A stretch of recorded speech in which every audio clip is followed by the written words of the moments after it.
Hey everybody, I wanted to give you a quick market update on what's going on.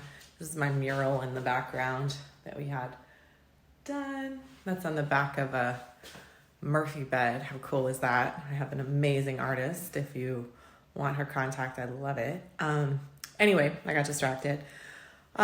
So the market is starting to kind of open back up a little bit. I'm tracking every property as closely as I can. We have lots of listings that are kind of ready and waiting in the wings, and some sellers that are standing by and kind of trying to monitor what's going on. As of I think 10 days ago or something like that, real estate was considered an essential service, but there's very strict guidelines on how to show properties properly and safely. So we are following those, and I'm actually doing my first showing today, even after 10 days, on a listing that we have over on Shotwell. So there's been a few things that I've been following with some of my colleagues, and multiple things are getting multiple offers, which even in this climate, I think just because inventory is really, really low, there certainly are some buyers out there. So I think that there is potentially an opportunity to snag up some of those buyers that are interested. We are moving, it's changing day by day, but we're moving into probably more of a buy me now price point, as opposed to our traditional pricing in San Francisco has always been like price low and let it go in most cases. And that's done very, very well for us. But with having more than likely a lot less traffic, undoubtedly there's going to be a lot less traffic. In fact, we want a lot less traffic. We're only allowing buyers in who have thoroughly reviewed everything in advance online. They have to sign forms in order to get in. There's only 2 people that can be in the property at any given time. They have to wear gloves, masks. Everything has to be sanitized as much as possible, that sort of thing. So it's definitely the most responsible way that we can possibly show properties. But even with that in place, there are offers happening. And so 2 of my colleagues that took offers this week, one property was on the market for only 48 hours and they received 3 offers. Another property was on for about a week and they received 4. So that's looking good. Both of those were priced kind of on the low end of what the seller was willing to take, and then went up from there, even in a multiple situation. So interesting to see those. I'm going to be writing my first offer. I'm getting ready to jump on the phone with a client to review an offer on a property that's going to be sight unseen. The way that the listing agent and the seller have decided to handle that one is that there would be a marketing period.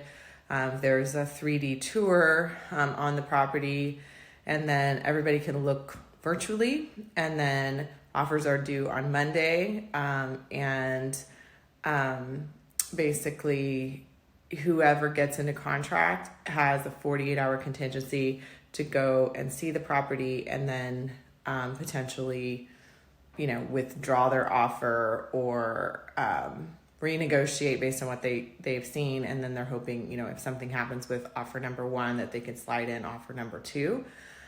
So we're going to be doing that. I've never, it's a whole new world. So, one of the things I love about my job is that it's never the same.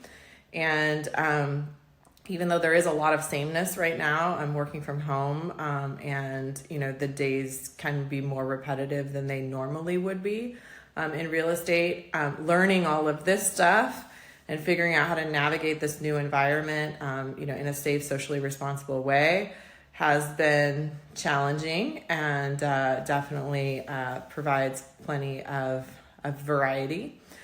So that's been fun to navigate, sometimes frustrating, but it's my job. So we're doing it the best that we can. And I think that there's another maybe 1 or 2 properties that we're going to launch in the next week or so. I think that this could be a unique time to be able to sell to those serious buyers that are out there, because I know that a lot of people do have inventory I think as soon as shelter in place is lifted, there's going to be somewhat of a flood of inventory, and whether or not that creates a temporary kind of drop in the market, similar to like what we see, not that September always drops, but it's this weird, we go from having 400 listings on the market in August to over 800 in September. And then buyers get this kind of paradox of choice that happens, and they kind of pause and they don't know what to do. And a lot of times they think that the market is falling. And I think that's probably what's going to happen as soon as shelter in place gets lifted. And then there's this flood of things, because springtime in San Francisco is a lot of inventory. So my guess is there's a lot in the wings. I know with me there is, and with other top agents who I'm talking to, they do have quite a bit of inventory. So that is my guess. I hope you guys are staying sane. We're doing good. My sister lives next door, so we have kind of a compound here. So we've been sheltering in place together over the last 30 days. And that's been a godsend. We had a game night last night, played code names, and that was really, really fun. And it's just been so nice to have, her and her kids and stuff here during this time. So I'm so grateful that we have, this big joint family here. It's just been such an amazing experience to be closer to her and get to, spend some more time with her kids and my kids. And I just feel like, one of the silver linings in this is that family closeness that I think we'll continue to have forever. And couldn't be more grateful to have that time, even though it does come at a pretty big price in some other areas. I hope that you're finding your silver lining as well, and finding ways to stay, productive. I think that having a purpose is really, really important. And I notice that, sometimes I struggle with sleeping a little bit more than I need to, right? I think I only need about 7 hours, is what I normally get. And sometimes if I don't feel like I have enough to do, like this morning on Saturday, I slept until 8. And, I think that there actually is plenty of things for me to do. So just keeping those top of mind, and, just staying motivated on there are important things for us all to do. We just need to outline them and make sure that they stay top of mind for us, and really be responsible for our own mindset. There are so many worse things that could be going on. And, if you look at some of these people who, there's YouTube videos out there on TED Talks, you should watch them, where people don't have arms and legs, and they're doing like all kinds of extraordinary things and still keeping their mindset very, very strong. And so that kind of stuff really, really empowers me, and just makes me remember that, I'm responsible for my own suffering and my own happiness, right? I don't, suffering is a choice. So we don't need to wallow in any of this. We could choose another route. And so I hope that you're able to find that path for yourself as well. And if you have any questions about anything or just want to talk, feel free to reach out. Take care.